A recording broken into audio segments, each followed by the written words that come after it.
네, 하나님의 말씀 열왕기상 3장 4절로 9절입니다. 열왕기상 3장 4절 말씀. 이에 왕이 제사하러 기본으로 가니 거기는 산당이 큼이라. 솔로몬이 그 제단에 일천 번제를 드렸더니 기본에서 밤에 여호와께서 솔로몬의 꿈에 나타나시니라. 하나님이 이르시되 내가 네게 무엇을 줄꼬 너는 구하라.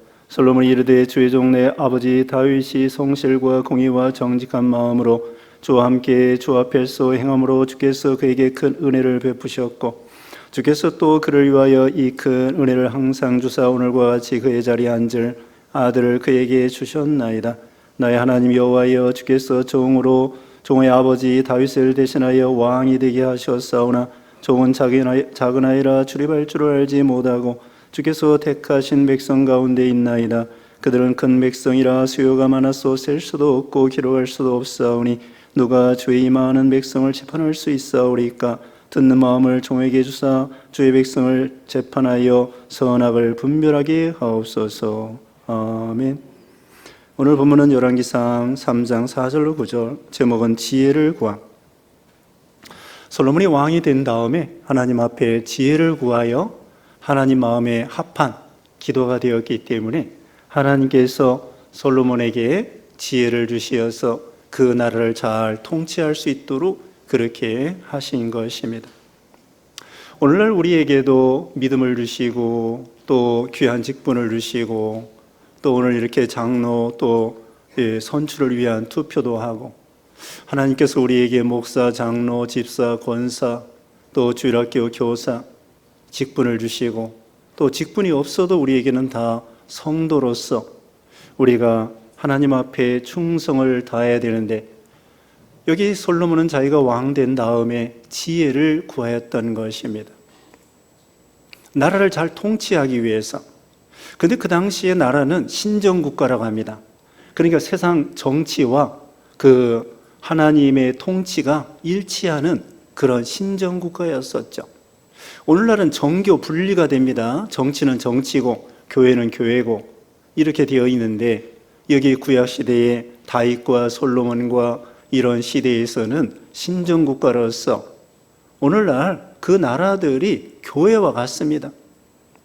그러니까 나라 전체가 오늘날로 말하면 교회라고 할 수 있죠. 다 그 백성들이 하나님을 경외하고 섬기는 그런 나라이기 때문에 그러므로 솔로몬의 입장에서는 그 하나님의 나라의 이 백성들을 어떻게 통치를 잘할 수 있을까? 결국 하나님의 나라를 위한 것인데 그래서 이제 왕으로서 하나님이 주신 직분을 받은 사람으로서 또 하나님께서 주신 사명을 받은 사람으로서 어느 누구보다도 이 솔로몬 왕은 왕으로서 그 나라의 가장 큰 우두머리면서 큰 책임을 지는 그런 사람이라고 할 수 있겠죠. 그러니까 자기가 맡은 일이 너무나 중차대하기 때문에 어깨가 무거운 거예요. 그러므로 자기의 힘과 능력으로는 그 나라를 통치할 수 없다고 생각을 하고 하나님 앞에 지혜를 구하였던 것입니다. 그러므로 하나님께서는 솔로몬에게 지혜를 주시어서 그 나라를 잘 통치할 수 있도록 해주시고 지혜뿐만 아니라 여기 밑에 보면은 부귀 영화를 다 주신다고 약속을 하고 있습니다. 그럼 오늘날 우리에게는 어떻습니까? 오늘날 우리에게도요, 교회 직분뿐만 아니라 우리가 가정에서, 직장에서, 사업에서 그 나름대로 지혜가 필요합니다. 믿음의 지혜가 필요합니다. 믿음의 지혜뿐만 아니라 또 우리가 세상에서 돈 벌고 공부하고 또 대인 관계에 있어서 사업이나 직장이나 학업이나 이런 모든 일에 있어서 하나님이 주시는 지혜가 필요해요. 하나님이 주신 지혜를 가지고 나가야만이 가정도 그 부부간에 부모 자식 간에 바로 통치하고 인도할 수 있을 거고요. 가장이 중요합니다. 믿음의 호주가 중요합니다. 예를 들면은 아브라함과 그 조카 롯이 있습니다. 아브라함은 언제나 하나님께 기도하며 하나님 앞에 제단을 쌓고 예배를 드리면서 하나님의 뜻을 쫓아 그 가정 매사를 인도했습니다. 그러므로 하나님의 지혜와 능력으로 그 가정이 믿음의 가정으로 대대로 축복받는 가정이 되었죠. 그런데 아쉽게도 아브라함의 조카 롯의 가정은 어떻습니까? 롯이 하나님도 섬기면서 한 손에는 하나님, 한 손에는 세상을 붙잡고 하나님과 세상을 겸하여 섬김으로 인해서 결국은 그 호주가 소돔 고모라로 내려간 거예요. 그 아내와 그 자식들은 그냥 뭣도 모르고 남편을 따라 아빠를 따라 소돔 고모라로 내려간 거야. 아니, 믿음의 호주가 정신을 똑바로 차리고 하나님이 주시는 지혜와 믿음을 가지고 소돔 고모라로 가야 되나 말아야 되나, 어디로 가서 이사 가면서 이민 가면서 어떻게 살아야 되나, 그걸 바로 결정하고 바로 판단해야 되는데 하나님의 지혜와 능력이 아니라 인간의 욕심으로 판단하고 결정하고 결단해가지고는 죄악의 도시 소돔 고모라로 내려가므로 그 가정이 어떻게 되었습니까? 이와 같이 참 우리가 이 지혜가 필요해요. 가정을 세워나가는 것도, 사업을 하는 것도, 공부를 하는 것도, 또 특별히 교회에서 직분자로서 하나님의 일을 하는 것으로서 하나님이 주시는 지혜를 가져야만이 성공할 수 있고 행복해질 수 있다는 것을 말씀을 하고 있죠. 그러므로 지혜가 부족하거든 지혜를 구하라고 했습니다. 야고보서 1장 5절에 보면은 너희가 지혜가 부족하거든 지혜를 구하라.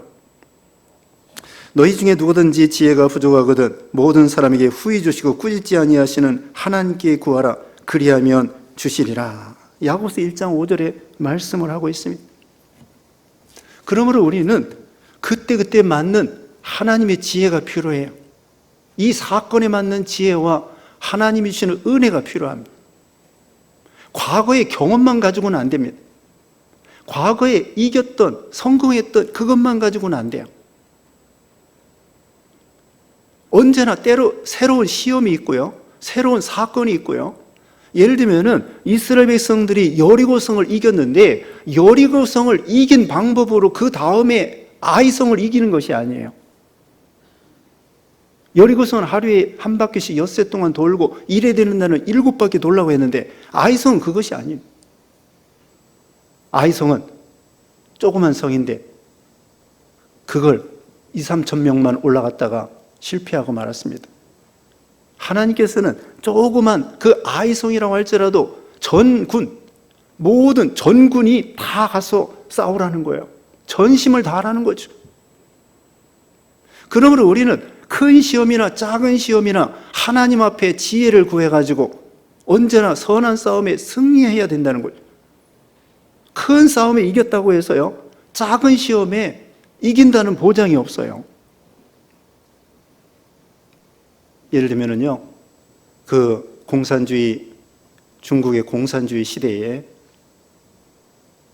그 감옥에 갇히면서 그 하나님의 종들이 거기에서 승리했습니다. 감옥에서 승리적으로 믿음 지키면서 감옥에서 나왔습니다.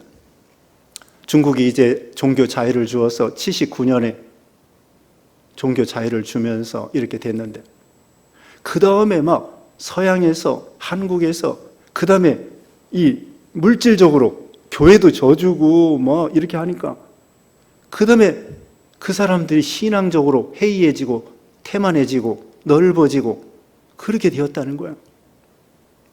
감옥에 갇혀서 승리할 만큼 그 큰 시험을 이겼는데, 그 다음에 막 물량 공세로 막 서양에서, 우리 한국에서 막 예배당 져주고 돈 막 갖다 주니까 신앙적으로 나태해지고 넓어지고. 그러므로 우리는 그때그때마다 하나님이 주시는 지혜가 필요하다는 거죠. 자, 이 솔로몬은 하나님 앞에 여기 4절에 보면은요, 이에 왕이 제사하러 기본으로 가니 거기는 산당이 큼이라 솔로몬이 그 제단에 1,000번제를 드렸더니 1,000번제, 1,000마리의 소나 양을 하나님 앞에 드린 것입니다. 자기가 왕 된 다음에 하나님의 은혜에 너무나 감사해서 하나님 앞에 최선을 다해서 그 왕으로서 뿐만 아니라 온 백성이 합심하여 하나님 앞에 제물을 드린 것입니다. 하나님 앞에 제물을 드린다고 하는 것은요, 오실 그리스도를 믿는 것입니다. 오실 그리스도를 믿으면서 그 구속의 은혜에 감사해서 자기가 왕으로서 최선을 다한 것입니다. 물론 우리 예수님께서는 과부, 엽전, 두 푼의 연보도 칭찬해 주십니다. 하나님은 그 마음을 보시는 거죠. 중심을 보시는 거죠. 여기 1,000마리의 소와 양을 바쳤다는 것은 왕과 전 국민이 합심하여 최선을 다한 것입니다. 하나님의 은혜에 감사해서, 자기를 왕되게 해주신 걸 감사해서. 사실 솔로몬은요, 왕될 만한 그런 사람이 아니었습니다.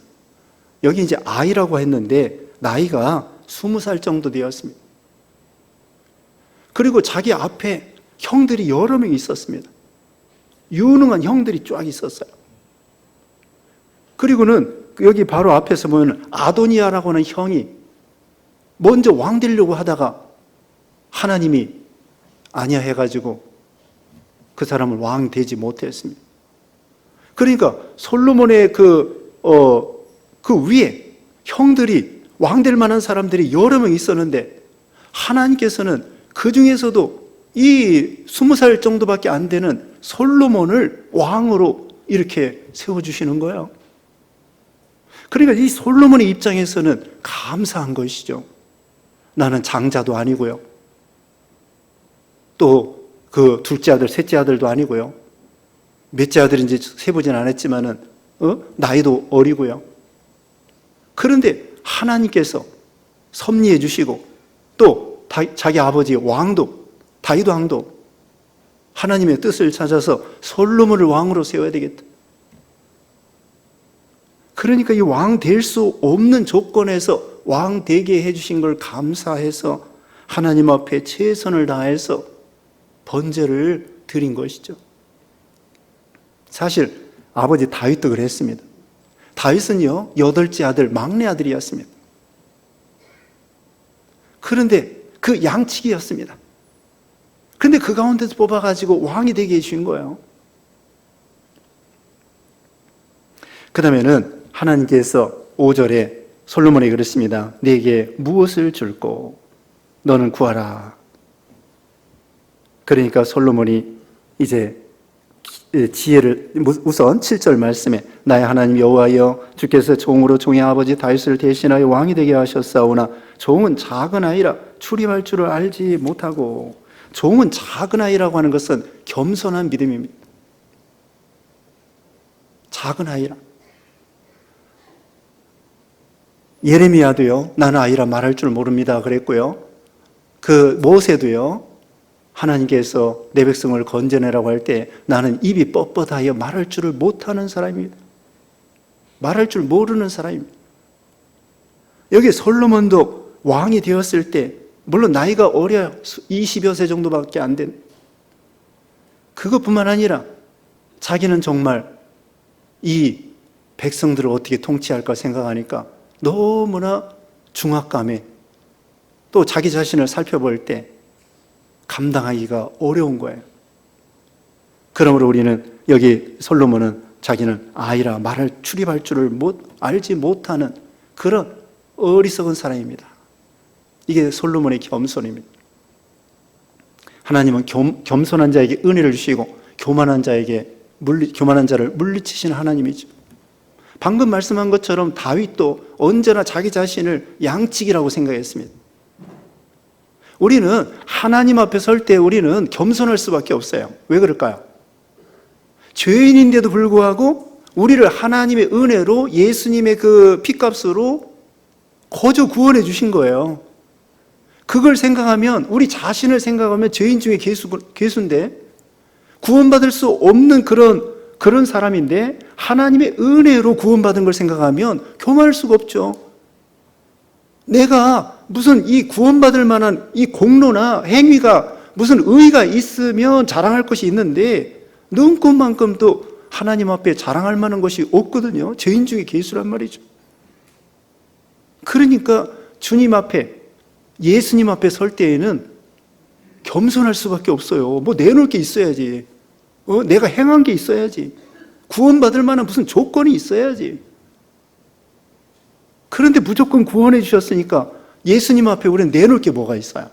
또 예수님의 그 거룩하시고 겸손하신 모습 앞에 우리가 내놓을 게 뭐가 있어요? 예수님은 하나님의 아들이신데도, 선생님인데도 제자들의 발을 씻겨줬잖아요. 제자들의 발을 씻겨주는 마당에 베드로도 그랬습니다. 예수님이 베드로 발을 씻겨줄 때 요한복음 13장에 주님 어떻게 내 발을 씻깁니까? 절대로 씻기지 못합니다. 너무나 황송해서. 그런데도 예수님은 제자들의 발을 씻겨줬습니다. 그런 우리의 발을 씻겨주시고 죄를 씻겨주시는 예수님 앞에 그렇게 겸손의 대가가 되시는 우리 예수님 앞에 우리가 뭐 내놓을 게 뭐가 있어요? 그리고 우리는 피조물이잖아요. 우리 하나님은 창조주이시고 우리는 피조물입니다. 그러므로 우리는 우리 자신 근본을 생각해보고 겸손할 수밖에 없죠. 그래서 지혜를 구했습니다. 구체적으로 어떤 지혜인가요? 8절 말씀에 주께서 택하신 백성 가운데 있나이다. 그들은 큰 백성이라 수요가 많아서 셀 수도 없고 기록할 수도 없사오니 누가 주의 이 많은 백성을 재판할 수 있사오리까? 듣는 마음을 종에게 주사 주의 백성을 재판하여 선악을 분별하게 하옵소서. 지혜를 구했는데요. 근데 어떤 지혜냐? 하나님의 백성들을 잘 통치할 수 있는 지혜를 구한 거예요. 이것은 한마디로 그의 나라와 그의 의를 구한 거예요. 내 자신의 유익보다도, 여기 뒤에도 나옵니다마는 자기의 무슨 부귀 영화 그거보다도 어떻게 하면 이 하나님의 나라, 오늘날은 교회죠. 하나님의 백성들 어떻게 하면 잘 하나님의 뜻대로, 공의대로, 하나님의 말씀대로 잘 통치하여 하나님의 나라가 잘 세워질까? 이것이 이 솔로몬의 표준이에요. 자기 어떤 개인의 부귀영화가 아니라, 이기적인 것이 아니라 어떻게 하면 하나님의 나라가 잘 될까? 그 사명을 감당할까? 그것을 위해서 하나님 지혜를 주셔야 되겠습니다. 여러분이 하나님께서 한 가지만 구하라고 하면 뭘 구하겠습니까? 어떤 사람은 집 한 채 달라고 그러고, 어떤 사람은 자동차 하나 달라고 그러고, 물론 어떤 사람은 건강 달라고 그러고, 한 가지만 구하면 여러 가지가 있겠죠. 근데 솔로몬은 그게 아니에요. 오직 한 가지, 하나님의 나라, 표준이 자기가 잘 먹고 잘 사는 게 표준이 아니에요. 어떻게 하면 하나님의 나라가 잘 될까? 그러기 위해서 내가 지혜가 필요하구나. 그래서 하나님 앞에 지혜를 구한 거예요. 백성을 잘 셀 수 있는, 경영할 수 있는, 또 백성을 하나님의 뜻대로 옳게 재판할 수 있는, 또 옳고 그런 것을 선악을 분별할 수 있는, 그러니까 판단력, 분별력, 그 다음에 통치력, 이런 거예요. 잘 통치할 수 있는, 다스릴 수 있는 통치력, 그 다음에 재판할 수 있는 판단력, 그 다음에는 선악을 분별할 수 있는 분별력. 그래서 하나님의 나라가 잘 될 수 있도록 그렇게 구하니까 하나님께서 기뻐하셔서 부귀영화를 다 주시겠다고 했습니다. 우리가 교회 일이나 가정 일이나 직장이나 사업이나 늘 매사에 하나님께 지혜를 구해서 하나님 주신 지혜를 가지고 우리가 믿는 일도 또 세상 일도 성공하시는 여러분 되시기를 주님의 이름으로 축원합니다. 기도하겠습니다. 거룩하신 하나님 감사합니다. 우리는 참으로 미련합니다. 하나님 도와주시어서 지혜를 주시어서 교회 일이나 세상 일이나 가정 일이나 잘 감당할 수 있도록 복을 내려 주시옵소서. 예수님의 이름으로 기도드리옵나이다. 아멘.